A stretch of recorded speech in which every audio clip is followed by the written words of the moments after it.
नारद आणि व्यास यांचा संबंध झालेला आहे. हे सर्वही सांगत असताना नारद व्यासांना म्हणाले, हे नामाच्या बद्दल आणि कथेच्या बद्दल मी स्वतः अनुभवलंय आणि त्यामुळेच एवढं छातीठोकपणे मी तुम्हाला सांगतोय. तुम्ही केव्हा कुठं कसं अनुभवलंय ते सांगा. त्यावरती नारद म्हणाले, पूर्वजन्म माझा एका दासीच्या पोटी झालेला आणि तसा मी गंधर्व होतो पहिला ब्रह्मदेवांच्या दरबारात आणि काही माझ्याकडनं चूक झाली आणि त्यामुळं ब्रह्मदेवांनी शाप दिला की तुला पृथ्वीवरती जन्म घ्यावा लागेल, दासी पोटी जन्म घ्यावा लागेल. आणि तसा तो जन्म जो झाला मी हडबडलो. हे म्हणजे आधी पृथ्वीवरती त्यात पुन्हा खालच्या जाती आणि हे अशी अवस्था एकदा प्राप्त झाली की पुन्हा उद्धार होणं कठीण. तेव्हा देवा म्हणजे क्षमा करा. त्यापेक्षा त्यावेळेला ब्रह्मदेव म्हणाले की जरी असा जन्म घेतलास तरी सत्संगती लाभे, सद्गुरू कृपा होईल आणि उद्धार होईल. आणि त्याप्रमाणे एक सामान्य स्त्री चार घरी धुणं भांडी वगैरे असं मोलमजुरी करत जगणारी, वडील माझ्या लहानपणी मरण पावले. मग आई राबून राबून राबून मला मोठं करतीये, शिकवण्याचा प्रयत्न करतीये. पण उन्हाळ्या करण्यामध्ये माझं आयुष्य चाललेलं होतं. कधी कधी आई संतापून ठोकून जाईल. काही जर 4 अक्षर शिकलास तर पुढे जगशील, नाहीतर माझ्यासारखं मोलमजुरी करून जमा नको. आता सावलीत बसून शिका, चांगलं मोठे व्हा. हो हो हो. पण पुन्हा हे माझ्या मागल्या असं सर्व जीवन चाललंय. उन्हाळ्या करणे शाळेत जातो म्हणून बाहेर पडायचं आणि उन्हाळ्या करायच्या करता करता एकदा आमच्या गावामध्ये काही संत महात्मे आले होते. कुठं दिंडी चालली होती त्यांची पंढरपूरला म्हणा काय असं. तर गावकरी लोकांनी संध्याकाळी कीर्तन आणि ते ऐकल्यानंतर गावकरी कोण प्रमुख होते पाटील बिटील त्याने ऐकल्यानंतर अरे म्हणजे आमच्या गावाला असं कधी ऐकायलाच मिळालं नाही, याचा उपयोग करून घेऊ. आणि त्यांना जाऊन प्रार्थना केली की आता काही दिवस इथंच राहा आणि आम्हाला हे सगळं शिकवा काहीतरी. अहो धर्म म्हणजे काय, नाम काय काय काय कोणतेच संस्कार आमच्या मनावरती झालेले नाहीये. नाही म्हणजे आम्हाला आता वारीला निघालोय, एकादशी जवळ आहे, पंढरपूर तसं कायमचं पंढरपूर तुमचं आहेच हो. इथं जर आमचा उद्धार झाला तर इथं आम्ही नवीन पंढरपूर उत्पन्न होईल वगैरे वगैरे. ह्या लोकांनी मोठ्या श्रद्धेनं त्यांना प्रार्थना केली आणि त्या लोकांनाही ते संतांनाही पटलं. ठीक आहे आम्ही काही दिवस इथं राहू. मग आता राहू म्हटल्यानंतर यांची पुन्हा बैठक भरली. सगळी जबाबदारी झाली ना, त्यांची सगळी सोय केली पाहिजे. मग कुठं राहायचं, त्यांचे कामं कोणी करायची. मग ते सगळं करता बैठक भरवून एकेकाला एक एक जबाबदारी उचलली. गाव करेल तो राव काय करेल. एकाला म्हणले मी 4 महिने लागतील ते तांदूळ देतो, एक म्हणला गहू देतो, अमुक देतो. बाकी राबणारे होते ते म्हणले आम्हाला काही उचलून देता येणार नाही, आम्ही रोज आपलं लाकडं फोडून आणून देतो. असं त्याला जसं होईल त्याप्रमाणे ते सगळं करताय. पण इथं ह्या सगळ्या गोष्टी ठरल्या, पण 24 तास यांच्याकडं सेवा करण्याकरता कोणतरी पाहिजेच ना. व्यापारी येतो म्हणतोय सकाळ उठून आम्ही दुकानात येणार, दुसरा म्हणतोय नोकरदार आम्ही नोकरीला जाणार, कोणी म्हणतोय आम्ही शेतावर जाणार. संध्याकाळी आपलं कीर्तन ऐकायला आम्ही येऊ, दिवसभर यांची उस्तवार करण्याकरता. मग त्या पाटलांनी आमच्यासाठी जी उन्हाळ तयार करणारी पोरं होती ती हाताला धरली आणि तिथं कामाला गुंतलं. पहिल्यांदा आम्हाला वैतागला, पण बाकी त्यांचं माहिती नाही. जसा जसा त्यांचा सहवास घडला त्याप्रमाणे मला ते बरं वाटायला लागलं. मी हळूहळू ते भजन करायला लागलो, शिकलो त्यांच्याकडं, भजन शिकलो, काळ उभं राहायला लागलो, कीर्तन करायला लागलो. असं करता करता करता 4 महिने निघून गेले. एक दिवस हे म्हणाले की आता आम्हाला निरोप द्या, आम्ही आमच्या गावाला जातो, पंढरपूरला जातो. आणि त्या वेळेला मला ते सहन झालं नाही. मी जाऊन त्यांचे पाय धरले आणि प्रार्थना केली, महाराज मलाही घेऊन जा, तुमच्या बरोबर मलाही घेऊन जा. मला आता तुम्हाला सोडून राहावंसारखं वाटत नाही. ही मला चटक लावली तुम्ही, ही चटक तुम्ही लावली, आता मी सोडणार नाही तुम्हाला. त्यावेळेला त्यांनी चौकशी केली, कोण आहे घरी, आई बाप पोरं, काय लग्न नाही म्हणले. हो निवे म्हातारी आई आहे आणि मी आहे. असं मग जोपर्यंत आई आहे तोपर्यंत आईची सेवा कर, मग पुढं बघू. त्यावेळेला मी म्हटलं, तुम्ही कीर्तनात एक सांगता आणि आता आम्ही करतो म्हटल्यानंतर तुम्ही दुसरं सांगता. काय झालं? कीर्तनात म्हणाला तुम्ही काय, देवाच्या सख्यत्वासाठी पडाव्या जीवलगासी तुटी, सर्वही अर्पावे शेवटी, प्राण तोही वेचावा. देवा प्राप्त करून घेण्याकरता वेळ प्रसंगी बाकीच्यांची संगती सोडा. प्रसंग आला तर देह जावो अथवा राहो, पांडुरंगी दृढ भाव, चरण न सोडी सर्वथा, आण तुझी पंढरीला. एवढी तयारी असायला पाहिजे. तेवढी असं तुम्ही कीर्तनात सांगितलं आणि तुम्ही हे सगळं सोडून तुमच्या मागे येतो म्हटल्यानंतर म्हणजे आईची सेवा कर. हे काय? हे बघ, दुसरं कोणी नसतं ना तर आम्ही तुला नक्की नेलं असतं, पण आई आहे शेवटी. संन्यासाला सुद्धा आईला नमस्कार करायला सांगितलं आहे. आईचा अधिकार मोठा आहे. किंवा जोपर्यंत आई आहे तोपर्यंत तू तिची सेवा. अहो पण ती मला भजन करून देत नाही. टाळ करून काय कोणाचं पोट भरलंय का म्हणतात, मला भजन करू दे. हे बघ, तू मनापासून करतोयस ना, पांडुरंग तुझी इच्छा पूर्ण करी. आमचा आशीर्वाद आहे, तुला भगवत प्रत्यक्ष दर्शन होईल असा त्या संतांनी गुरूंनी मला आशीर्वाद दिला. मला मोठा आनंद झाला आणि त्या आशीर्वादाच्या बळावरती मी राहिलो. कालांतरानं पहाटेच्या वेळेला आई बाहेर गेली होती, काय साप चावला, आई गेली. मग एका अर्थी मला बरं वाटलं का आई गेली त्याचं दुःख होणार साहजिक आहे, पण बरं वाटलं अशा करता की सुटलो होणार नाही. आता जे थोडंसं बंधन होतं तेही मोकळं झालं. मग काय, थोडीशी जमीन होती, गाय होती, झोपडी होती, सगळं विकून टाकलं. आई करता ते उत्तर कर्म केलं आणि एक म्हणजे विना घेतली, रामकृष्ण आणि जप करीत निघालो.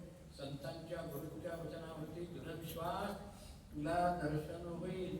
हिंडत वृंदावनात आलो आणि ते कृष्ण कथा सर्वही आठवली. ज्या परिसरामध्ये साक्षात भगवान वावरले, ज्यांची त्यांचे पाय या धुळीमध्ये फेकलेले आहेत, या झाडावरती उड्या मारलेल्या आहेत. यमुनेमध्ये हल्लीच्या शब्दात सांगायचं झालं तर यमुनेतून आजपर्यंत लाखो नव्हे कोट्यावधी क्युसेस पाणी वाहून गेलं असेल. पण यमुना ज्या यमुनेमध्ये भगवान खेळलेले आणि ते सगळं दृश्य उभं राहिलं. आता तरी दर्शन द्या, तुमच्या ठिकाणी आलोय. होत नाही, दर्शन होत नाही. मग जगून काय करू? म्हणून देह विसर्जन करण्याकरता यमुनेत निघाले. देवांनी विचार केला, जास्ती ताणण्यात अर्थ नाही. आणि भगवत दर्शन झालं. एका झाडाखाली 4 वर्षाच्या बालकाच्या अवस्थेतलं ते भगवत स्वरूप बघितल्यानंतर असे नाजूक पाय आहेत आणि कमरेला तो छोटासा पितांबर गुंडाळलेला, त्याच्यावरती एक शेला, एका बाजूला येऊन बासरी खोचलेली आहे, एका बाजूला विषाण नावाचं गवळ्यांचं शस्त्र असतं, ते विषाण म्हणजे शिंगच, ते खोचलेलं आहे. हातात काठी आहे, खांद्यावरती घोंगडी आहे, डोक्यावरती मोरपिसाचा मुकुट आहे. आणि आता भगवान बघितल्यानंतर बस म्हणजे याच साठी केला होता अट्टहास. होते. आता इतक्या वर्षानंतर आज हा दिसलाय. पुन्हा केव्हा गायब होईल सांगता येत नाही. म्हणून जाऊन पाय धरावे. तिथं जाऊन पोचलो आणि खरं गायब झाला. ते पावलं उमटली होती त्या धुळीमध्ये. संचिंतये भगवतश्चरणारविंदम वज्रांकुशध्वज सरोरुहलांछनाढ्यं. ज्यांच्या तळपायावरती वज्र, अंकुश, कमळ वगैरे अशी जी शुभचिन्ह इतकी स्पष्ट होती की धुळीत उमटावी. आमचे जे बूट उमटतात का नाही, बूट चप्पल, देवांच्या पायावरती असणारी चिन्ह, कमळ वगैरे उमटावी. आणि ते उमटलेलं आहे हे बघितलं. त्या धुळीमध्ये लोळायला लागलो. देवा, मग दाखवायचंच नव्हतं तरी एवढंच का दाखवलं? मी निघालोच होतो एवढे. आकाशवाणी झाली, महाराज अजून तुझं कर्म शिल्लक आहे रे. एवढं बघून संपवा जन्म, मग तू सदैव माझा. आणि ते जन्म बघून संपवला. आणि हा जन्म आला. आज मी नारद म्हणून जो वावरतोय ना, नोकर कोण आणि मालक कोण, देव कोण आणि भक्त कोण. नोकराला हात मारले, अरे राम्या इकडे जरा. तसं आज तिथं काय झालंय, मी हात मारावे नारायणा, मग तो नारायण माझ्या समोर येतो आणि मला विचारतो, नारदा काय पाहिजे? माझा देव कोण आणि भक्त कोण? अशी मला हा अधिकार मग प्राप्त झाला तो कलियुगामध्ये घेतलेल्या नामाच्या योगानं. आणि आता मी नारद म्हणून वावरतोय. हा माझा अनुभव आहे. तेव्हा याचा उपयोग करून घ्या. आणि मग ते व्यासांनी 18,000 श्लोकांनी युक्त असं श्रीमद भागवत निर्माण केलं. सुखांना कसं तिथून घेतलं तर यामध्ये सगुण स्वरूपाचं वर्णन केलेले जे काही श्लोक होते हे ज्या ठिकाणी शुक चिदानंद रूप शिवोहम शिवोहम अशा अवस्थेमध्ये जाऊन बसले होते. आपल्या काही शिष्यांना त्यांनी हे श्लोक शिकवले आणि त्या शुकाच्या कानावरती पडेल असं जावं म्हणाला.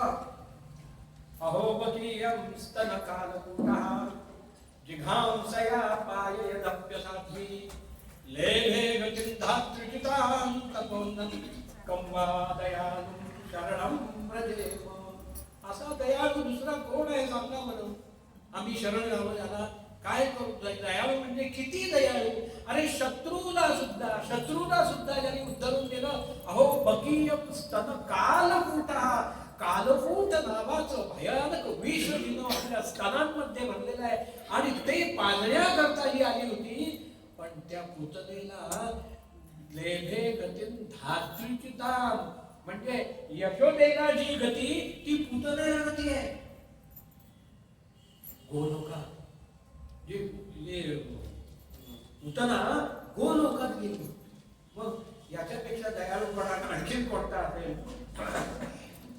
देव दया दया तुकाराम महाराज तो अत्यंत दयाळू, दिनाचा दयाळू, मनाचा मवाळू, स्नेहाळू, कृपाळू, जनीदास पाळू, जयांतरी क्रोध संताप कैचा जगी धन्य तो दास सर्वोत्तमाचा. जय जय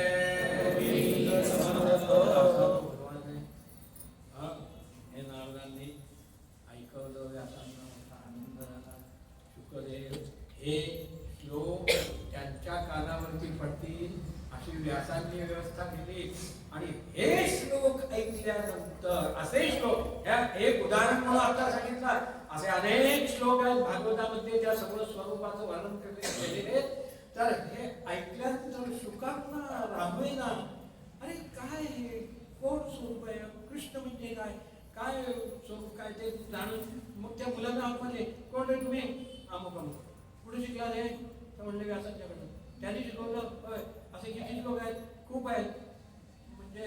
म्हणजे माझ्या वडिलांची संपत्ती पोरं आहे. वास्तविक मी आता अधिकारी आहे.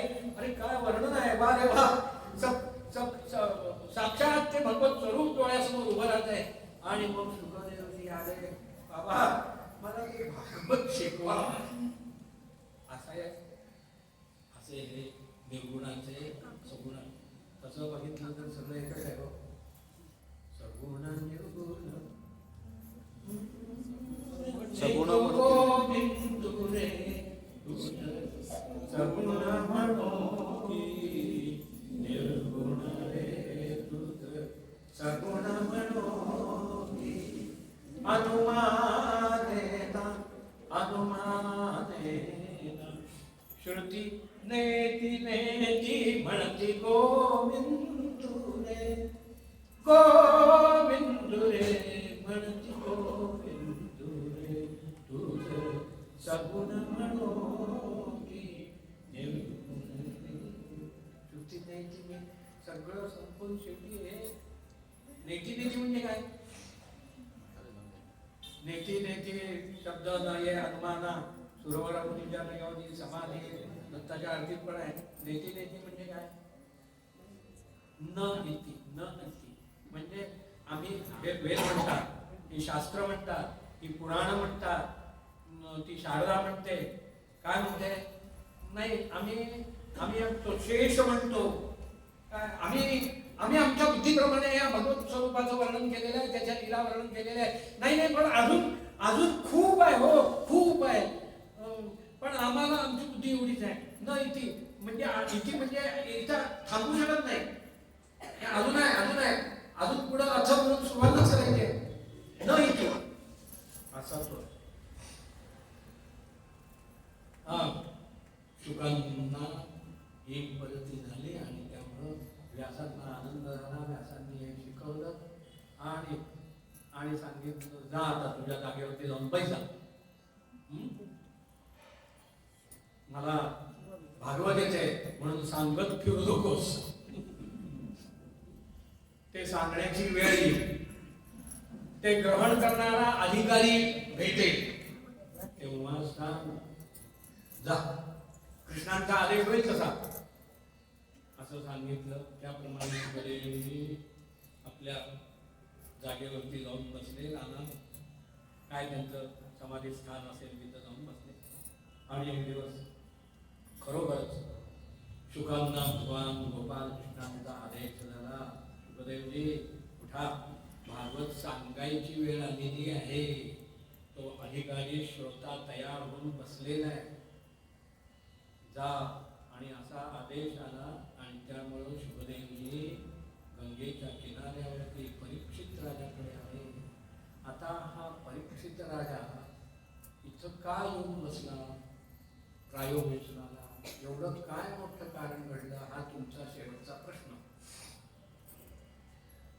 सूट म्हणताय, ऋषीवर सांगतोय. तर हे सांगायचं जर झालं तर याची पार्श्वभूमी सांगायला पाहिजे. आणि ती पार्श्वभूमी महाभारत युद्धापासून चालू होती. महाभारत युद्ध झालं.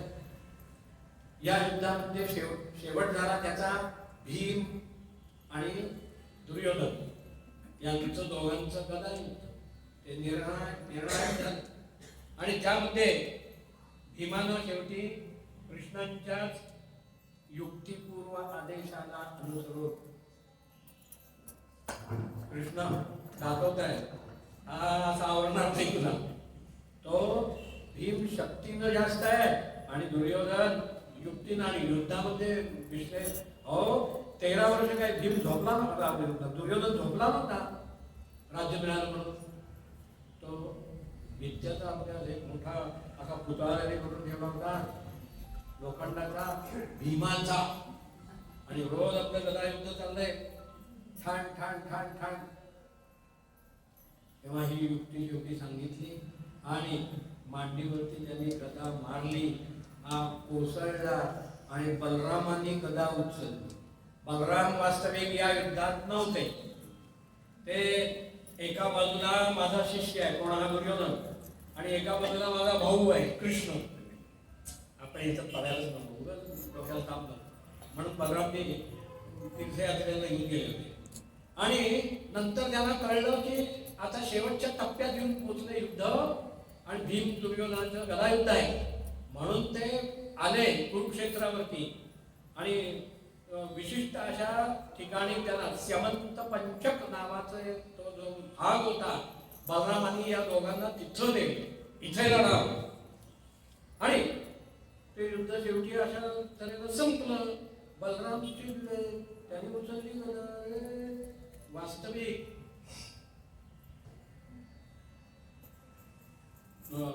या गदायुद्धामध्ये कमरेच्या खाली घाव घालायचा नाही असा नियम असताना तू सोडलंस, अधर्म केलास. आता बघ म्हणून माझ्याशी लढ म्हणून त्याने गदा उचलली. कृष्ण भगवान म्हणाले, दादा दादा दादा. काय दादा? आता काय दादा? हा अधर्म आहे. नाही नाही दादा, हाच धर्म आहे. बघ तू सांगशील तो धर्म नाही दादा. त्यांनी अधर्म केलेला नाही. मग काय केलं? त्यांनी प्रतिज्ञा पूर्ण केली. कसली प्रतिज्ञा? विचारा तुमच्या लाडक्या शिष्याला विचारा. आता धुळीत पडलाय. का प्रतिज्ञा भीमानं केली विचारा. अरे भर सभेमध्ये जो आपली मांडी घोडी करून द्रौपदीला दाखवतो आणि ही तुझी जागा म्हणून इथे बस म्हणून बोलवतो, कोणत्या पतीला थोडी. आणि त्यातल्या त्या भीमासारख्या. आणि तिथेच भीमानं प्रतिज्ञा केली, आज ना उद्या हे युद्ध पण. आणि त्या युद्धामध्ये हीच तुझी मांडी मी फोडेल. तर नावचा भीम.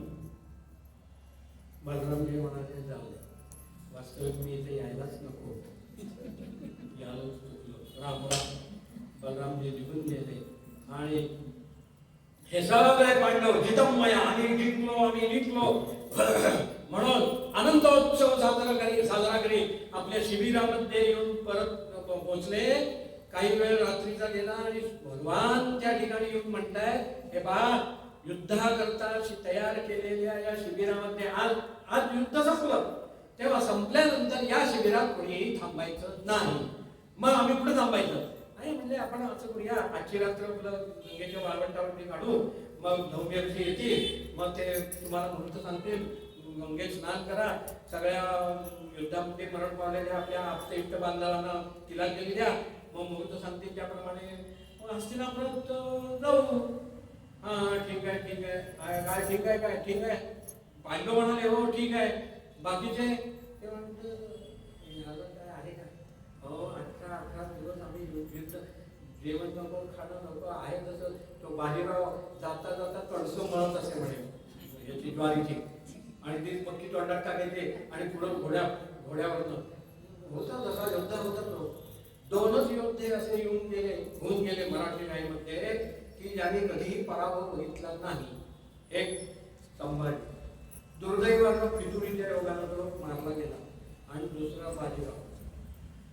शिवाजी महाराजांना हाताला पांढरा रुमाल बांधून पूर्ण शरणागती निर्धाराने पुढे पत्करावी लागली होती. राजकारण आहे असो, पण हे दोघे जबरदस्त योद्धे होऊन गेले.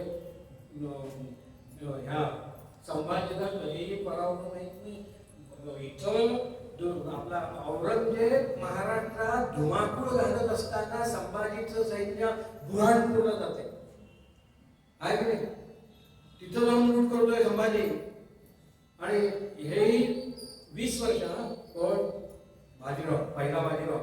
फक्त 20व्या वर्षी पेशवेपद मिळालं, 40व्या वर्षी बाजीराव गेले रावेव नर्मदेच्या काठी. पण कुठलाही कधी पराभव म्हणून त्यांना माहीत नाही. अत्यंत बुद्धिमान आणि सेनापती योद्धे तर होते प्रश्न आहे. तर युद्धाकरता तयार केलेल्या या शिबिरात रात्री कुणी झोपायचं नाही.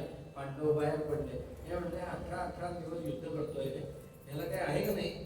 अरे झोप नाही, जेवण नाही, खाट नाही, आज काय नाही. आम्ही आपल्या आयुष करणार, खाणार पिणार मस्त पैकी लोळणार, कोण आम्हाला अडवणार?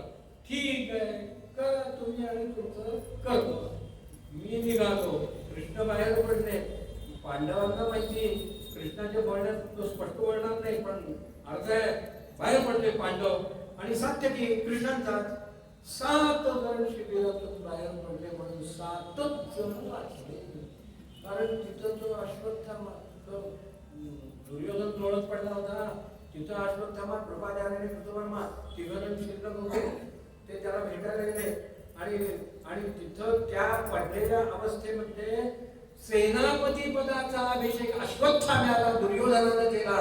तू एवढा माझ्यावरती विश्वास ठेवलाय, मी म्हणले आज पांडवांना मारल्याशिवाय राहणार नाही. अरे काय मारतो, कसं मारतो, ते नंतर एका झाडाखाली जाऊन बसले होते. रात्री मध्यरात्र होता व्यक्ती आणि आणि ते कृपाचार्य म्हणतायत तुझ्या नादात लागलं, म्हणले सगळं चुकलंय. नाही म्हणले आता काय करणार, काय कसं जावं.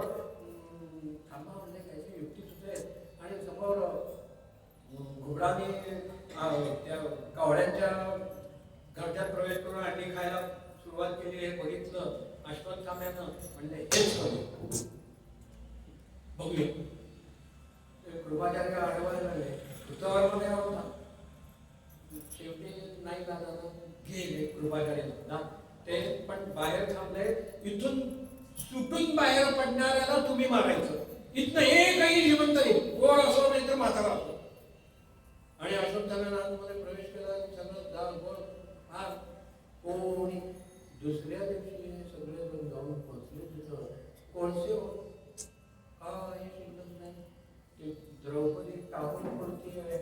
अरे या युद्धात मला काय दिलं, मीच हट्ट केला, पण आज आज मला रडायची पाळी आली. अरे मी म्हणत होते कालपर्यंत पुत्रवती होते मी, पुत्रवती. एक नव्हे 5 मुलगे, पण 5 हे पांडव असताना माझे मुलगे गेले. तिचा तो शोक त्या भीमाला राहू नाही. भीमानंतर म्हणलं त्या अश्वत्थाम्याचं लोक म्हणतो त्याचंच काम आहे.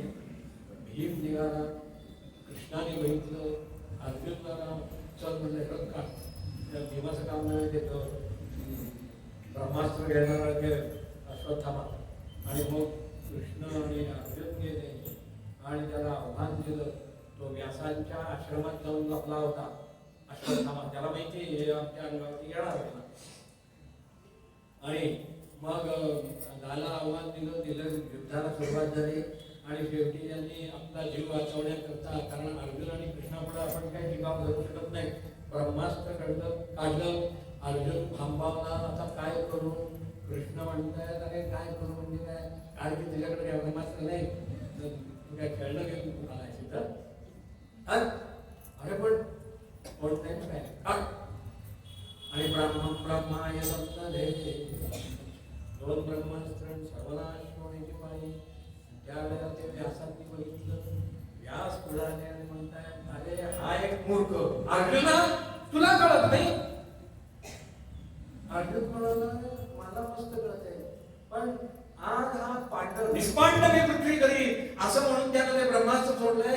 मी का नको, मी अस्त्र सोडलेलं नाही, मी प्रतिकार केलाय फक्त. तेव्हा त्याला काढायला सांगा, मी काढून घेतो. नाही तर मी आधी काढलं तर मी करेन, माझी हमी तुम्ही काय. हा ठीक आहे अश्वत्थाम्या, इथं तुझी काय डाळ शिकणार नाही. काढ. नाही म्हणजे मी शिकलोच नाही. मुळात याला ब्रह्मास्त्र ही बापाला माहिती आहे, जवाहरांना याची काय राहिली आहे. शिकवलं नव्हतं, हात सोडून शिकला. आणि पुढचं नाही राहिलं त्या उपसंहार. बरं म्हणजे पण त्याची दिशा बदल. पांडवांना तू मानू शकत नाहीस. ठीक आहे पांडव नाही तर नाही, त्यांचा निर्वंश तरी करतो. ते अंश आहे तो उत्तरेच्या गर्भामध्ये अभिमन्यूचा. तर तिथं त्यानं ते अस्त्र सोडलं. कृष्णाने सांगितलं गर्भामध्ये सोडण्याचं कुठेही तोपर्यंत मी इथं आहे, काही बोलणार नाही. आणि मग अर्जुनाने सांगितलं धर त्या मुसक्यावर. पण काय पुन्हा ब्राह्मणत्व वाढलं. ब्रह्मबंधू. अरे ब्राह्मण आहे कसा मारू. पण कृष्ण म्हणतात आतताई वधारणा. हा आतताई झालेला आहे म्हणजे अतिरेकी. त्याला बस बसेल नाही तर पकडतो, खटले भरतो. तो पुन्हा तुरुंगात खातोय. आम्ही हे पाहिजे ते पाहिजे, असलं पाहिजे तसलं पाहिजे, द्यायला पाहिजे खायला पाहिजे. आणि आमचे पोलीस त्याला पोचतात तिथल्या तिथं खलास. तर आता जाई मला तर दोन्हीमध्ये पेच पडला. याला जिवंत ठेवायचा का मारायचा. ब्रह्मबंधू आहे मारोय. शेवटी याला अर्जुन आहे तो त्याला बरोबर मार्ग काढला. द्रौपदीला सांगितलं होतं ह्याला काय ते मी शिक्षा देऊन येतो. मग त्याच्या कपाळावरचा मणी काढला आणि त्याला ती जखम कृष्णाने सांगितलं हे बरोबर केले आपण ना ही जखम त्याची कधी भरणार नाही आणि ते चिरंजीव हा ते चिरंजीवत्वाचा त्याला शाप आहे. आपल्यालाही वाटतं मरुदय, रावणालाही वाटत होतं मरुदय, कंसालाही वाटत होतं, सगळ्यांना वाटतंय. पण जास्तीत जगणं हा शाप आहे. अश्वत्थामाची काय अवस्था झाली अजून ते वाटत शाप. तेव्हा योग्य वेळेला योग्य घडणं ही नियती आहे. तेव्हा त्याला घाबरायचं नाही, त्याला स्वागत करायचं. असो तर अश्वत्थामाला असा शाप झाला. अश्वत्थामा रडत तिथून निघून गेला आणि तो मणी आणून द्रौपदीला दाखवला. हा म्हणजे अश्वत्थामाच्या आम्ही सूड घेतला. तो घेतला हो, पण आता पुढं काय मोठा प्रश्न निर्माण झाला. श्रीकृष्णाने या सगळ्यांना हस्तिनापुरात आणलं. योग्य मुहूर्त धौम्याने सांगितला. त्याप्रमाणे हे सगळे हस्तिनापुरात आले. जाऊन भेटले गांधारी आणि धृतराष्ट्र वगैरे आणि जाऊन नमस्कार करताना युधिष्ठिराने पहिल्यांदा नमस्कार केला. काका नमस्कार करतो. हे कोण आहेस रे युधिष्ठिरा? आशीर्वाद. मग भीम निघाला. मी भीमाचं उपकरण धरून यांनी ओढलं कृष्णाने. मग काय म्हातारा झाला नाही आणि इकडनं फोन केले तो तळा आणला. दुर्योधन करत होता ना अभ्यास आणि याला सांगितलं हा काका नमस्कार करतो बोल. आणि तो पुतळा पडायला बनला. ह्याच्या मनामध्ये संताप इतका भीमाच्या विषयी ही मिठी मारली. कडकड कडकड कडकड ह्याच्या झाडाला आवाज आला. तो पुतळाही फुटला. अरे काय झालं रे भीमा भीमा? कृष्ण म्हणतोय भीमाला काही झालेलं नाहीये. भीमा जा ह्याची ताकद कलाला झालेली आहे. आता दाब नमस्कार. सगळ्यांना नमस्कार करतात आणि मग यांना ते राज्य दिलं. युधिष्ठिराला राज्यावरती बसवला. धर्मराज्याची स्थापना झाली आणि त्याच्यानंतर श्रीकृष्ण म्हणतात आता मला निरोप द्या. किती दिवस मी इथं थांबू? आता मलाही आमचे आहे ना 1 नव्हे 2 नव्हे 16 ते वाढ बघत असतील. बरं चिठ्ठी चपाटी माणूस काय पाठवत नाही.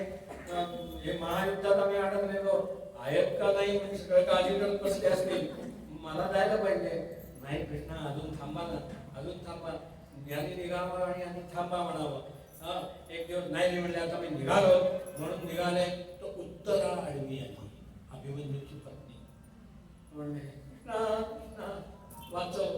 काय पांडवांचा एकुलता एक अंश माझ्या उदराचा दान वाचव. कृष्णाने त्यावेळेला मग अंगुष्ठाच्या म्हणजे अंगठ्या एवढं सूक्ष्म रूप घेतलं आणि तिच्या गर्भात शिरले. देवांनी भक्तांच्या करता किती गर्भवास सोसले बघा. अंबरीशी कारणे 10 अवतार जाणे. येथे कुंडलिका भेणे उभा विठे. तर अंबरीशा करता 10 अवतार आणि हे असले अवतार किती घेतले गणतीच नाही. अनेकांना ज्यांनी वाचवले अनेक भक्तांना. तर पुन्हा अंगठ्या एवढं घेतलं आणि त्या गर्भात शिरले आणि त्याच्यावरती फिरतायत त्या ब्रह्मास्त्रापासून त्या गर्भाचं रक्षण करण्याकरता. आणि असे जेव्हा ते 9 महिने पूर्ण झाले तिनं जन्म दिला आणि हा मेला. का तो जो क्षण जन्माच्या तो त्याच क्षणी हा बाहेर पडतोय आणि तेवढ्या क्षणामध्ये ब्रह्मास्त्र आपलं श्रीकृष्णांचा प्रभाव थोडासा कमी झाला. त्यानं झपाटलं या ब्रह्मास्त्रानं. तू असताना आमचं असं झालं सगळे रडायला लागले. म्हणतो एवढं मी घेतले त्याचे उगाच काहीतरी झालं असेल काय नाही, बघूया म्हणून कृष्ण आले तिथं आणि बघितलं अजून जिवंत आहे बघा तर मी उगाच सांगणार नाही, मी ब्रह्मचारी आहे. 16,000 मी ब्रह्मचारी आहे आणि हे खरं आहे बघा डोळे मोडले गेले त्या उत्तरेला द्रौपदी कृष्णाची किती साध घालून रघुनायकाला मज कारणे क्षीण होईल त्याला. किती हक्का आहे पण प्रत्येक हक्केला मात्र हा धावून येत नाही. वाचव हे असं आहे भक्तांच्या द्वारकेचा राणा पांडवा.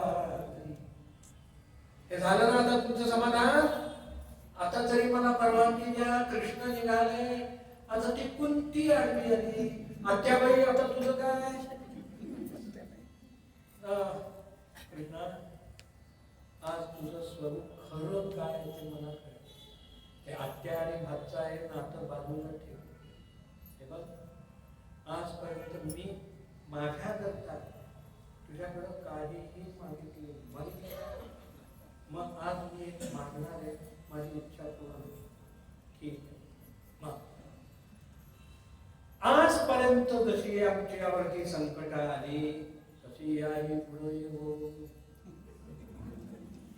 आत्या काय साठी बुद्धी नाठी म्हणतात काय आहे ना चाळ्यावर काय म्हणजे असं का म्हणतात लोक म्हणतात अरे नको देवा सोडव, संकट नको, दुःख नको आणि तू मागून घ्यायचीस. कृष्णा खरं का म्हणतात आज आमच्या पोरांची आणि आमची अवस्था काय आहे. संपूर्ण समुद्र वलयांकित पृथ्वीचे राजे झाले आमची पोर. अशा वेळेला देवाची आठवण राहायला पाहिजे ना आपण. आणि राहते सुखाच्या वेळेला कोण हात मारतो काय काहीतरी दुखलं की देवा देवा परमेश्वरा माझ्याच वाटलं आहे तो अंका बघ कसं म्हणून आम्ही दुसऱ्याच्या नावानं हात जोडतो आणि आम्हाला ही आमची सुखाच्या वेळेला तेव्हा आता दिवाळीचा फराळ करताना आली का आठवण लाडू खाले त्यावेळेला अरे देवाला नैवेद्य दाखवला का इथं आधी आमचं भडकलंय नैवेद्य विरुद्ध नंतर उद्या का सुखाच्या वेळेला आठवण होत. दुःख में सभी दुःखामध्ये सगळेच हात मारतात. मग आता हे ऐश्वर्य आम्ही ऐश्वर्यामध्ये लोळत पडणार तुझी आठवण तरी कशी यायची. म्हणून मी म्हणते की अशीच दुःख येऊ दे, संकट येऊ दे, बस झालं की मग तुमची झाली हो. पण ते तुमचं संकट म्हणजे मला प्राण संकट हो. कृष्णा जेवता जेवता उठून पडून आलोय, खोटं सांगत नाही. विचारतात द्रौपदीला केव्हा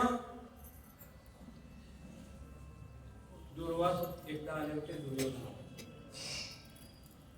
आणि दुर्योधनानं इतकी सेवा केली. वास्तविक दुर्वास नावातच रहस्य दडलेलं आहे. दूरवास जवळ घेण्याचं नाही.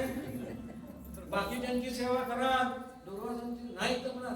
आणि हे केव्हा भडकतील आणि जाऊन भस्म करतो म्हणजे सांगता येत नाही. पण दुर्योधनानं चिकाटी धरल्या मात्र आणि एक दिवस खुश झाले हो. वेळ प्रसंगी यांनी केव्हाही काही मागावं. आता हे दिवस आहेत, हे काय आंब्याचे दिवस आहेत काय सांगा. दुर्योधना काय आत्ताच्या आत्ता हापूस आंब्याचा रस पाहिजे हे तुझं तू नाहीतर कमेंट. आता आज सुद्धा हापूस आंब्याचा रस या दिवसात मिळतो का नाही सांगा. मग त्यावेळेला हे मोठे मोठे लोक मध वगैरे अशा पदार्थांचा उपयोग करून आंब्याचा रस सुरक्षित ठेवत असत. ते दुर्योधनाला माहिती त्याच्याही घरात आणि असे शेळी लोक होते ताबडतोब दुर्योधनानं ती व्यवस्था केली. हापूस आंब्याचा रस झाला. दुर्योधनाला काय आत्ता भूक लागली आहे, जेवायला. आणि यांचं जेवण म्हणजे काय साधं नाही. हा ठीकच्या ठीक तिथं बसले कोण समोर दिसत नाही. एवढं ढीकच बसवलं. दुर्योधन बर आणि केली व्यवस्था. अरे ही काय वेळ आहे जेवायची, रात्री 12:30 वाजले, ह्या वेळेला जेवायला होतो. वाटेल ते मला वाटवतेस की काय, थांब तुला. नाही नाही महाराज शिकलो म्हणजे मागितलं आधीच आणि आणलं की हे असलं. असं छळलं खूप छळलं. पण दुर्योधनानं चिकाटी धरली आणि केलं पूर्ण. एक दिवस वारी खुश. दुर्योधन थरथर आता आणि काय मागतात काय पाहिजे. दुर्योधनाची ती अवस्था बघितली आणि आपण आता हसलो तसे दुर्वासही हसले. ते हसले बघितल्यानंतर ह्याला जरा जीव भांड्यात पडला. नाही म्हणजे आज काय रागवलेले दिसत नाही, बरं दिसतंय. दुर्योधना काय काय महाराज काय पाहिजे, काय नको, प्रसन्न आहे. वा रे वा, काय माझी व्यवस्था ठेवलीस, ज्याचं नाव ते तूच सेवा करणारा. आज तुझ्यासारखा या जगामध्ये माझा शिष्यच कोणी नाही. बोल म्हणले काय पाहिजे तुला वाटते ते मग. इंद्रपोज म्हटलंस तरी त्या असलेल्या इंद्राला लाज वाजून खाली काढली. आहे माझं तेवढं सामर्थ्य आणि तुला तिथं नेऊन बसले. बघ काय देऊ. दुर्योधन म्हणला ही संधी सोडायची नाही, त्याच्यासारखी संधी पुन्हा मिळायची नाही. आणि दुर्वासांचा शब्द आहे. महाराज म्हणले खरंच देणार काय. अरे दिलं, मागं पुढे बघणार नाही. एकदा शब्द घ्यायला म्हणजे गेला. दुर्वासाचा शब्द म्हणले माझ्याकडं आला. तसंच आमचे भाऊ आहेत आणि बिचारे जंगलात राहतात. माझ्यावरती जशी कृपा केली तशी त्यांच्यावरती करावं. अरे पण ते जंगलात तूच म्हणलास राहताय, मग काय देणार रे ते मला. नाही हो, जावा ना, नुसते एकटे जाऊ नका, तुमचे 10,000 शिष्य घेऊन जा. आणि आणि आणि त्यांना केव्हा जा, सूर्यास्त झाल्यानंतर जा. हा आणि आता मला मागत होता की नाही, परवा मागितलं तर रात्री 12:30 वाजता भात करून दे. हा असं सूर्यास्तानंतर जा. आणि त्या दुर्योधनाला म्हणा, आपल्या युधिष्ठिराला म्हणा, जेवायला पाहिजे, इतके जण आहे. अरे कुठनं देणार रे तो, असं काय करतोय. नाही म्हणजे त्यांच्यावरती जरा कृपा व्हावी म्हणून मी म्हणतोय सूर्यास्तानंतर जा, सगळं घेऊन जा. आणि आणि जर नाही दिलं तर मग मला तो कमांडर दाखवत होता काय सांगा, त्याला दाखवा की. मग यांच्या डोक्यात प्रकाश पडला. अरे अरे अरे अरे, दुर्योधनाची संत, दुर्वासांची फजिती व्हायची पाळी आली. का झालं ना तसं पुढं. हे गेले तिथं आणि आले सगळं पालंट. आता तो या युधिष्ठिराचं तोंड उतरलं. पण बायका बाकी हुशार असतात. कुठलाही कसाही प्रसंग येऊ आम्हाला काही कळत नाही. आता काय करू, हात पाय लावून बसतात. त्या बरोबर म्हणून म्हणतात त्या. मग ती द्रौपदी युधिष्ठिराचं तोंड उतरलं. अर्जुनाने 2 फिरवलं. दादा जाणे श्राद्ध, दुर्वास जाणे दादा जाणे. तो भीम पळूनच गेला. नकुल सहदेव असे भटकायला काय करावं, हे मागे जेवायला आणा. पण ही हुशार बाई, ती आधी नमस्कार केला. जेवायला पाहिजे. अहो तो त्यांचा प्रांत नव्हे महाराज. ते काय जेवण तुम्हाला स्वयंपाक करून वाटणार आहे. स्वयंपाकाचं जेवायला घालायचं काम कुणाचं, माझं. तेव्हा मला सांगा ना. असं म्हणतेस, बर ठीक आहे. हे माझे 10,000 शिष्य आहेत. आत्ता त्याचा जेवायला, ठीक आहे, जेवण तयार आहे. पण हे बघा आता शास्त्र कसं शिकवावं. एवढा मोठा महाराज प्रवास करून आला, हात स्नान संध्या वगैरे ते नाही, निदान हातपाय तरी धुवायला पाहिजे. तेवढं करून या, पानं वाढून तयार. काय बोलतोय? 10,000 पानं वाढून तयार. आणि आता दुर्वास म्हणजे ही आहे म्हणून वाचलास. आजचं उद्याला बरोबर ढकललं. काय करणार आहे बाई कोणास ठाऊक. ठीक आहे, तू म्हणतीस तसं. आलोच स्नान संध्या करून, हा आत्ता गेलो आणि आलो, पानं वाढून तयार. हा तयार आहे तुम्ही, याच नाही करत. आणि हिला काय करावं मग? दुसरं काय करणार आहे का हिच्याकडे? नारायण आता काय करू? ही पाळी आज माझ्यावरती आली. पांडवांची लाज, या द्रौपदीची लाज कोणी राखावी? तुझ्याशिवाय कोण आहे? नारायणा कृष्णा. आणि आला कृष्ण म्हणताय, आज सांगताय, अरे कधी पोटभर जेवायचं. त्या दिवशी संध्याकाळचं आपलं सगळं स्नान संध्या वगैरे झाली, फेरफटका झाला कृष्णांचा. बारकेतनं स्नान केलं, संध्या केली आणि मोठ्या अशा त्या चौरंगावरती ज्याला रत्नवित्न जळवली आहेत, सोन्याच्या ताटामध्ये संध्याकाळचं फराळ जेवण काय असेल ते तिनं आपल्या रुक्मिणीनं तयार केलेलं. आणि बसा, बाकीचे बसते आणि हे 5 मांडून तयार आहे. यांनी आपलं पाणी फिरवलं, चित्रावती घातल्या आणि प्राणावती घेणार. कृष्णा हा कधी आता घेतलेला घास तसाच ठेवला आणि ताडकन उठले.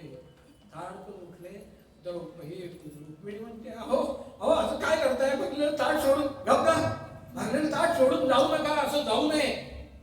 2 घास नाही, हे धावत निघाले आणि त्या रुक्मिणीनं शेला पकडला. रुक्मिणीच्या हातात फक्त शेला राहिला. हे जाऊन पोचले तिथं काम्यक बनात. आणि हे बघ, खोटं सांगत नाही. उद्या संधी मिळाली तर रुक्मिणीला विचार, भरलेलं ताट सोडून आलोय, मला भयंकर भूक लागली आहे, मला काहीतरी खायला दे. आता काय करू? एकादशीच्या दिवशी शिवरात्र रे आणू. हे बघ ते 10,000 मला बाजूला ठेव. सांगितलं ना मला ते काहीतरी खायला दे. आणि कृष्णा ते काय नाही दे म्हटलं ना. अहो थाळी आहे तुझ्याकडे, आणखी थाळी सूर्यास्त होऊन याने सुद्धा कशी वेळ गाठली हे बघले. कृष्णा 10,000 शिष्य घेऊन आले आणि मला जेवायला वाढ म्हणतायत. ती थाळी आणि थाळी सूर्यास्तानंतर चालत नाही, आण तर खरी. आणि ती थाळी बघितली, भाजीचं पान बघ इथं आहे की नाही, उचल आणि हातात ठेव. आणि मग या पानाच्या योगानं विश्वभर तृप्त हो असं म्हण दे.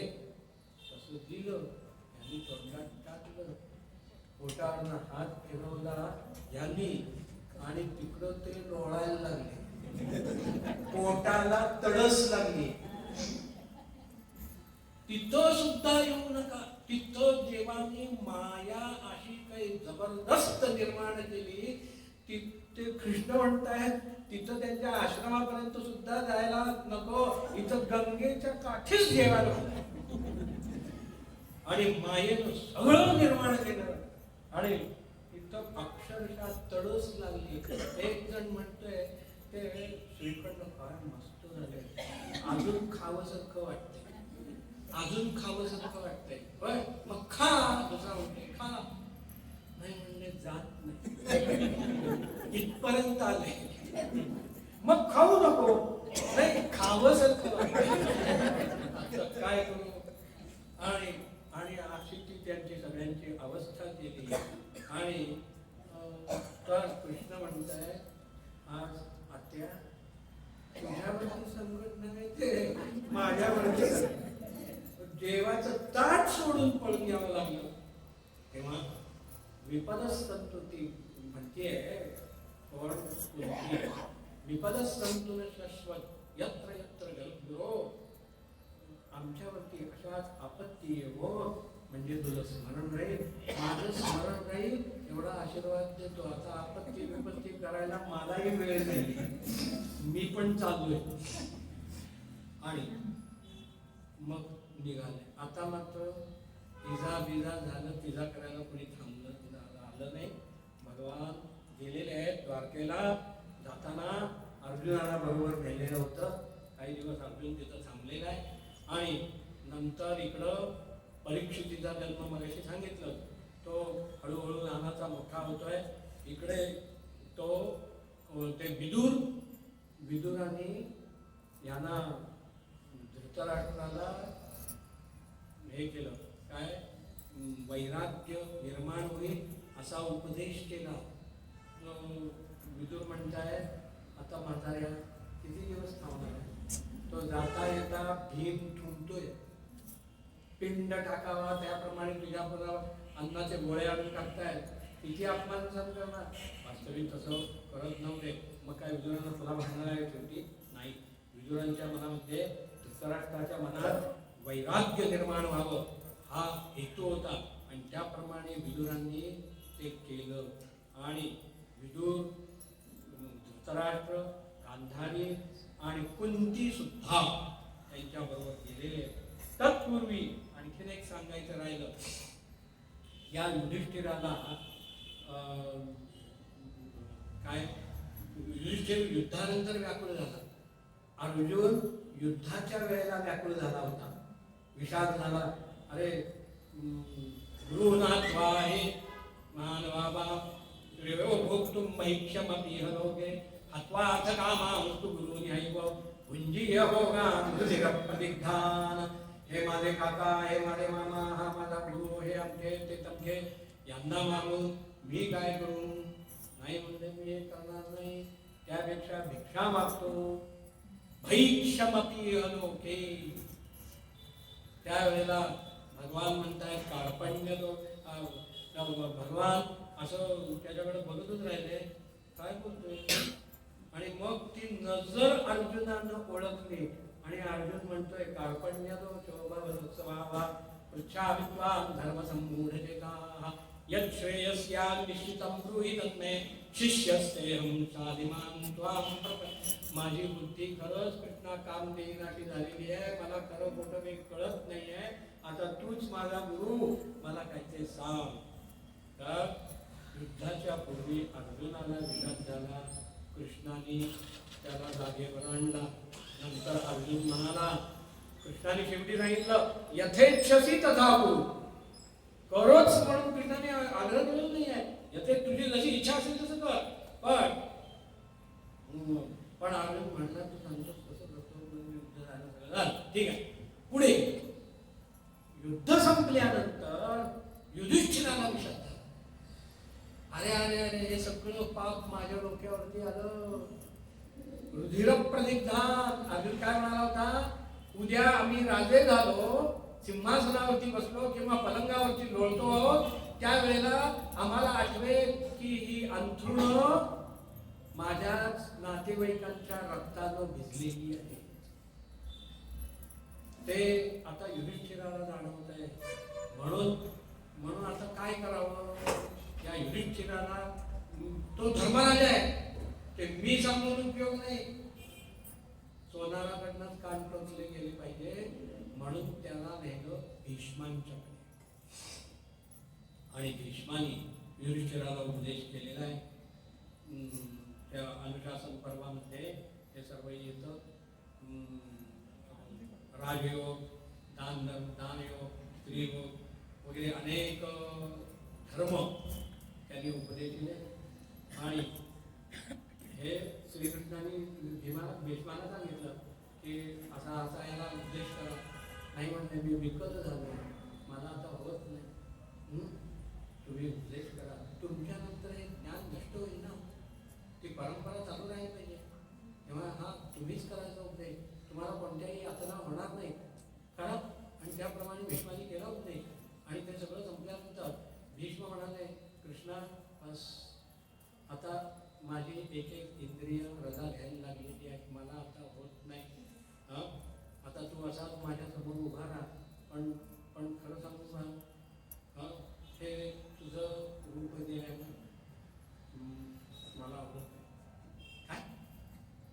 देवाला सुद्धा धक्का बसला. हे तुझं रूप मला आवडत नाही म्हणणारा हा पहिलाच भेटला. सगळेजण म्हणतात सुंदर ते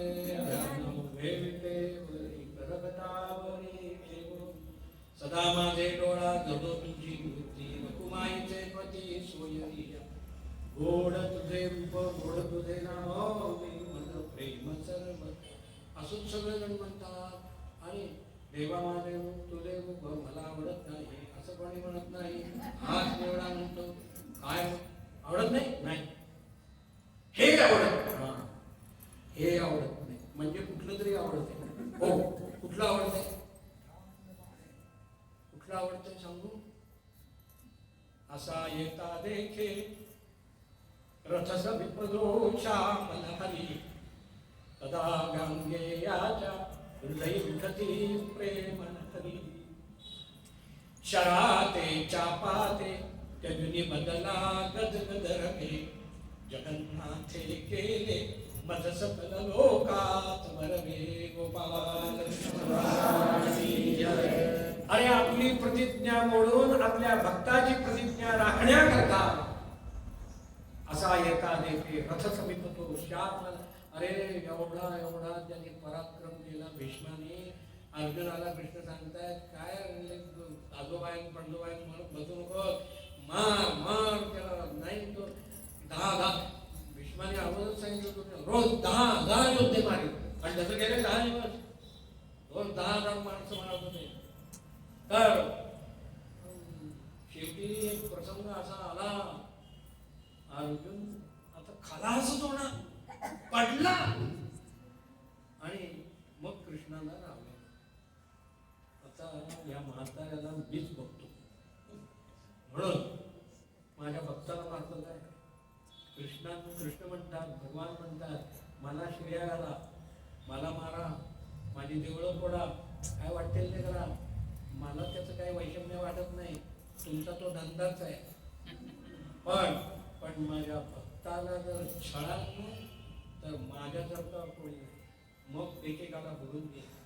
आणि आज तो अर्जुन पडला बेशुद्ध हे बघितल्यानंतर देवाला राहावे ना रथातून टाणणं दिली त्यांनी उडीच मारली. ते चाबूक आणि लगाम तेव्हाच फेकून दिले. रथातून उडी मारली आणि धावत निघाले भीष्मांच्याकडे. आणि आता काय नाही रे मी प्रतिज्ञा केली आहे काय न धरी शस्त्र करीन गोष्टी सांगेन युक्तीच्या चार. मी हातात शस्त्र करणार. हा मग अर्जुन म्हणला तू नकोच शस्त्र धरू. तुझ्या शस्त्राची आम्हाला गरजच नाही. बस फक्त आम्हाला मार्गदर्शन कर. मग मी कुणाच्या आम्हाला घाबरत नाही. इंद्र येऊ देत नाही तरी येऊन येऊ बस. मग अशा वेळेला भर युद्धामध्ये मला काही अडचण निर्माण झाली तर कृष्णा मी कुठं रे जाऊ तुला ओळखायला. म्हणून माझी एक विनंती आहे कान्या. हे बघ तुला वास्तविक म्हणजे तुझा अधिकार फार मोठा आहे पण कमीपणा वाटेल. काय करू सांग अर्जुना तुझ्याकरता वाटेल ते घरी नाही. माझ्या रथावरतीच बैस ना. मग रथावरती 2च माणसं असतात एक योद्धा आणि एक सारथी. करतो सारथी पार्थ सारथी. आणि ते लगाम घेतले दुसरेच नाही खरा राई केला घोड्यांना. आज आता काय करू. इकडं भीष्माला नाही कळलं त्यावेळेला भीष्म म्हणताय कसं शस्त्र धरत नाही बघूया. याला नाही शस्त्र धरायला लावलं हातात तर नावचा भीष्म नाही. आणि आता ती वेळ आली.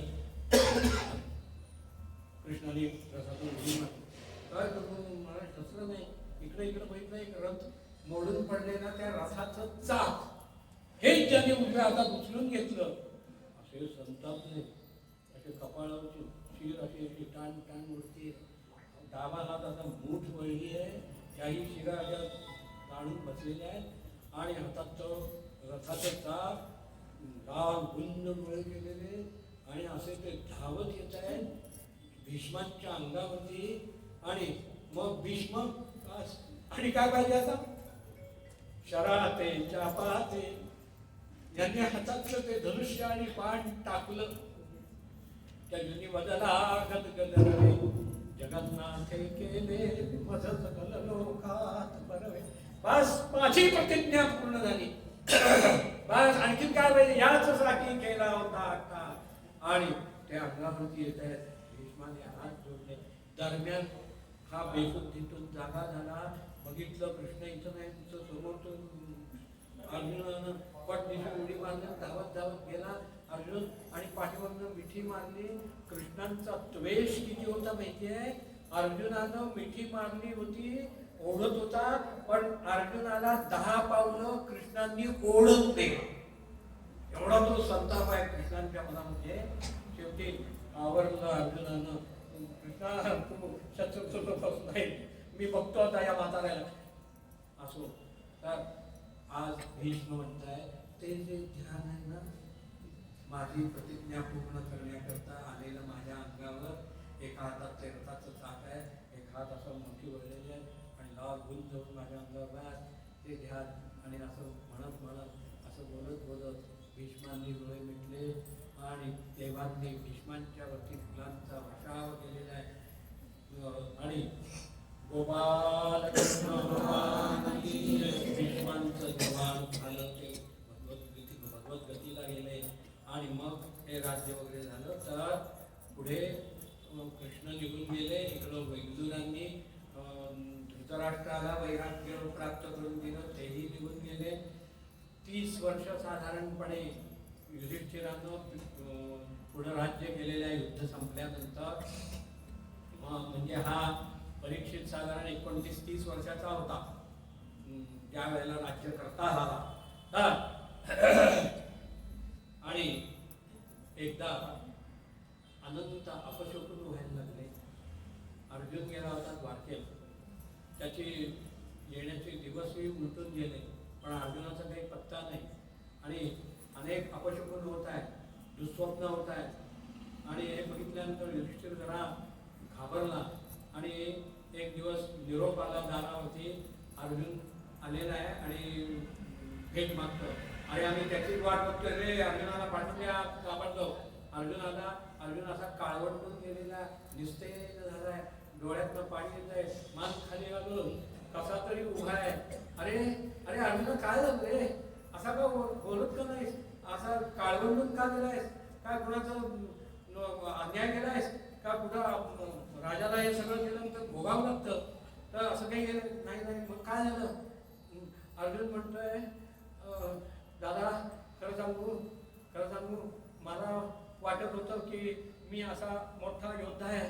काय त्या उत्तर रोगग्रहणाच्या वेळेला मी जो काही पराक्रम केला, वा रे वा, नपुंसक अवस्थेमध्ये असताना ते भीष्म, ते द्रोणाचार्य, ते कृपाचार्य, आणखी अमके तमके या सगळ्यांचा एकट्याने पाडाव केला.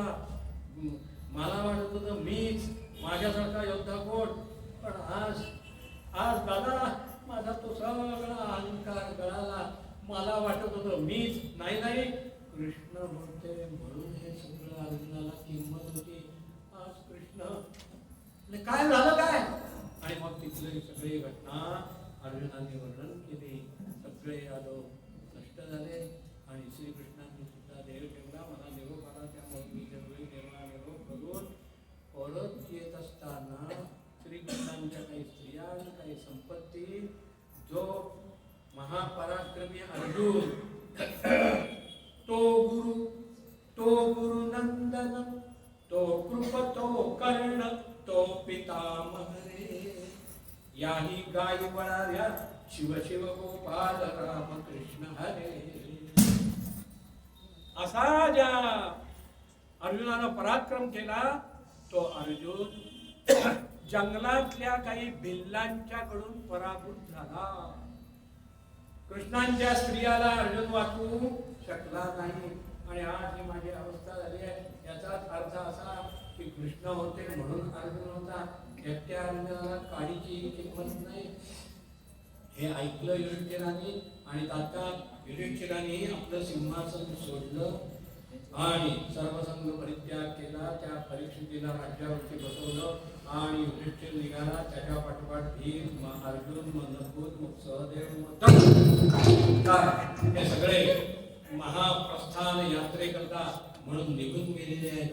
अन्न नाही, पाणी नाही, देह पडेपर्यंत जायचं.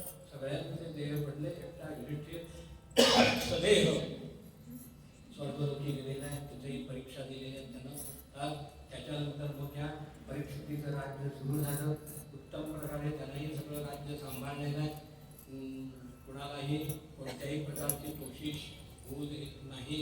तर एकदा असं झालं की एक शूद्र मनुष्य पुढं बैलाला मारत मारत घेऊन चाललाय. तो मुळात बैल आहे लंगडा आणि हा मार्ग मारतो.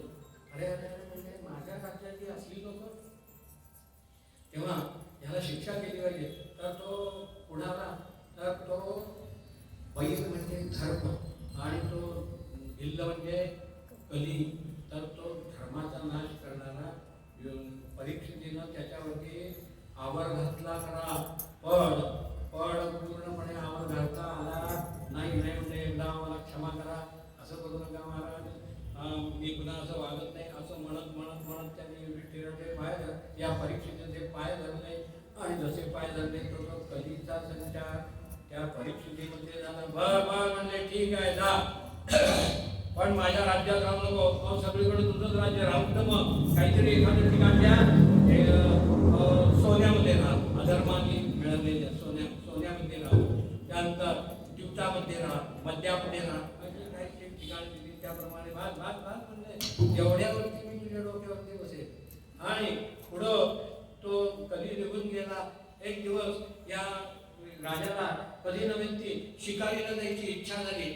काही लवाजमा घेतला बरोबर आणि निघाले शिकारीला. शिकार काय असेल ती गेली आणि तहान लागली म्हणून एका ऋषींचा आश्रम दिसला. तिकडं तो निघालेला आहे. शमीक नावाचे ते ऋषी. आणि तिथं जाऊन बघितलं तर हे आपले डोळे मिटून बसले. अरे काय माणसं आहे. अरे मी राजा इथे म्हटल्यानंतर त्याला स्वागत विगत करायला लागणार. ते म्हणून हे नाटक चाललंय. नाटक डोळे मिटून बसलाय लबाड. बघूया तर बघूया खरं का खोटं. म्हणून इकडं बघितलं एक मेलेला साप दिसला.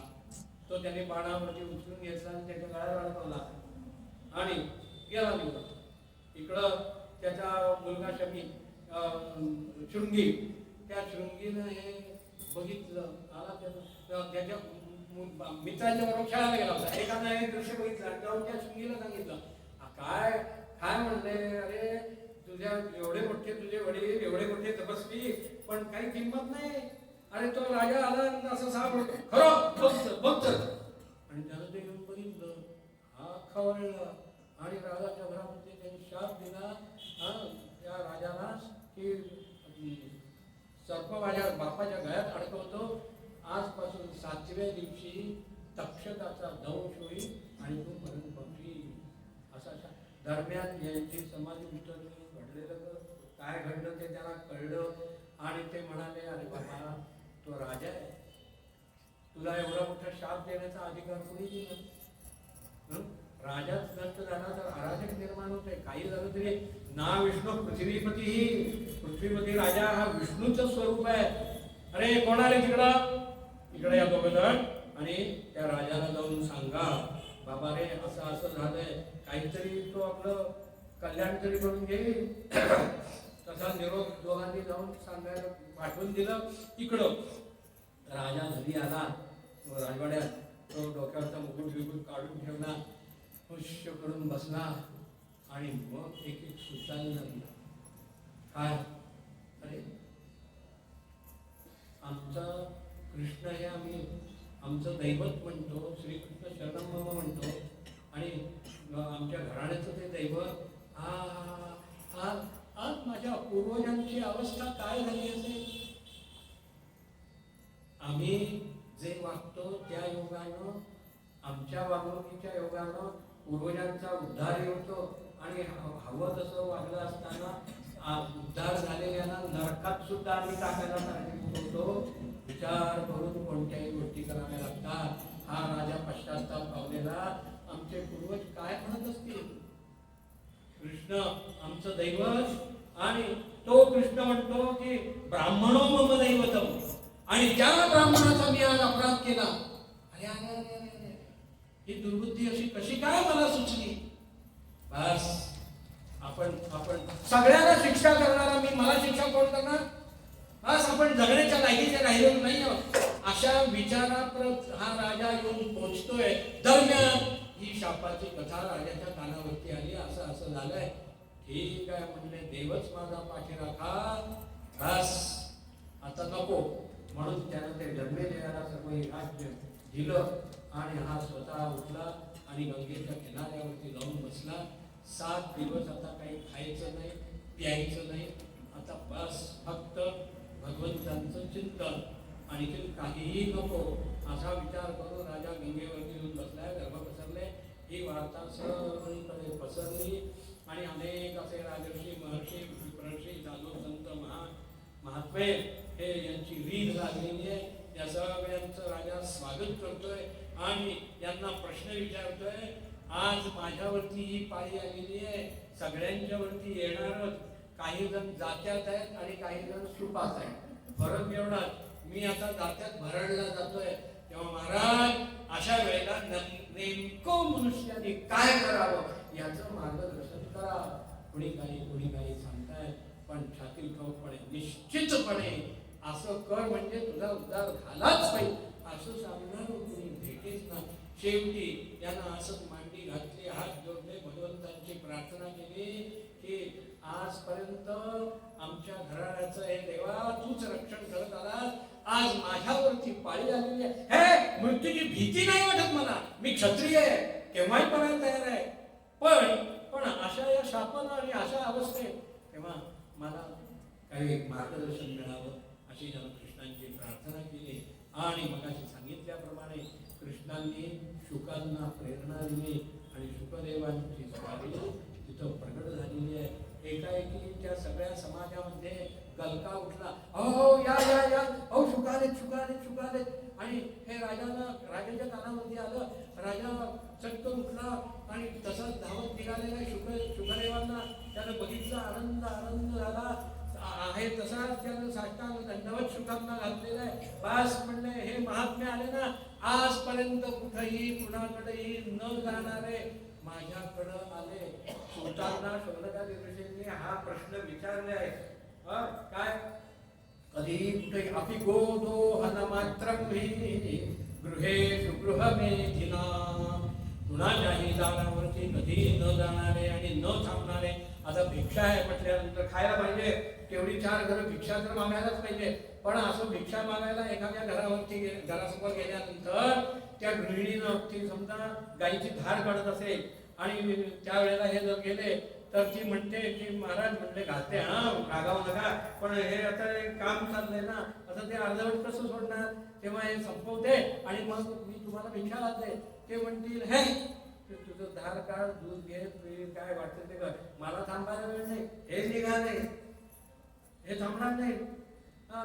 असा एखादा भिकारी आमच्या दारादाराला आम्ही काय म्हणू, मस्ती आली म्हणू का नाही. अरे एवढं आम्ही घालं, जरा थांब म्हटलं तर निघून जात आहे. पण यांना थांबायची इच्छा नाहीये नव्हे, यांना वेळ नाहीये तेवढा. काय शरीर आहे, शेवटी शरीर धर्म पाळायला पाहिजे म्हणून खायला तर पाहिजे, पण तिथं तेवढ्या करता नाहीये. आमचं सगळं जीवन खाण्यातच जाते, तेवढ्या करता नाहीये. म्हणून हे निघाले पुढं. असे जे राजाकडे कसे गेले असा एक प्रश्न विचारला ऋषी. तर हे उत्तर इथे येत आहे की साक्षात कृष्णाने प्रेरणा दिली, तो अधिकारी झालाय. शुकदेवांच्या उपदेशाचा राजा अधिकारी झालाय. सगळं सोडून तिथे बसलाय. म्हणून शुकांची स्वारी आलेली आहे आणि स्वागत केलं. त्यांना कृष्णावरती बसवलं. राजा हात जोडून उभा राहिला आणि राजा म्हणतोय, महाराज काय करू सांगता, तुम्ही सांगाल तो ते आचरण मी करायला तयार आहे.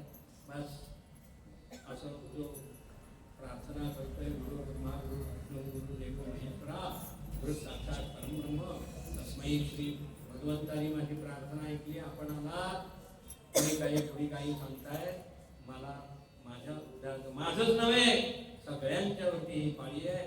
काय करावं उपदेश करा. आणि राजाच्या या प्रश्ना योगानं शुकदेवही प्रसन्न झालेले आहेत, खरा अधिकारी आहे, त्यांनी जाणलेला आहे आणि त्यांनी हा भागवत धर्म उपदेशायला सुरुवात केली.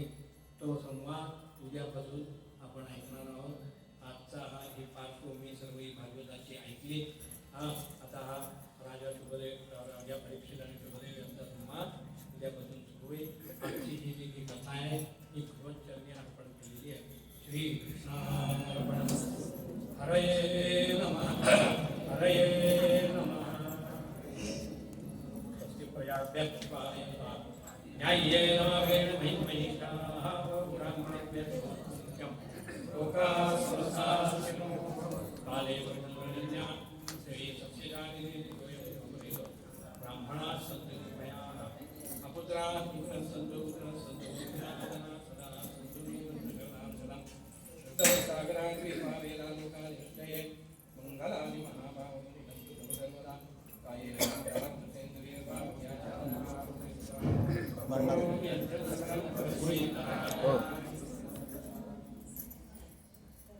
जय हो जय श्री भागवता आरती करो तुझ भगवंता.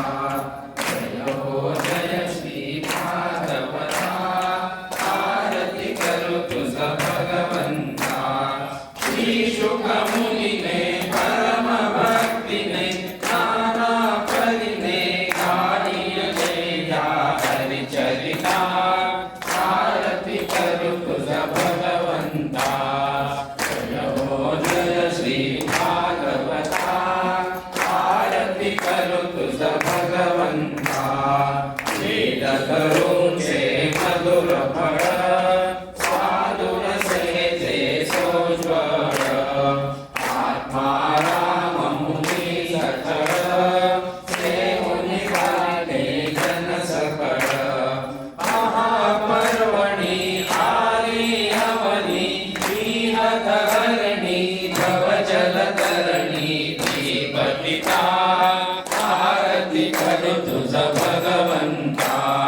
जय हो जय श्री भागवता आरती करो तुझ भगवंता. येथे व्यासांची वाणी सार्थक हरि गुण गावोती. शास्त्र पुराणी मुकुटमणी पर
अंजनेया हरिचरिता आरती करू तुझ भगवंता जय हो जय श्री भागवता आरती करू तुझ भगवंता आरती करू तुझ भगवंता आरती करू तुझ भगवंता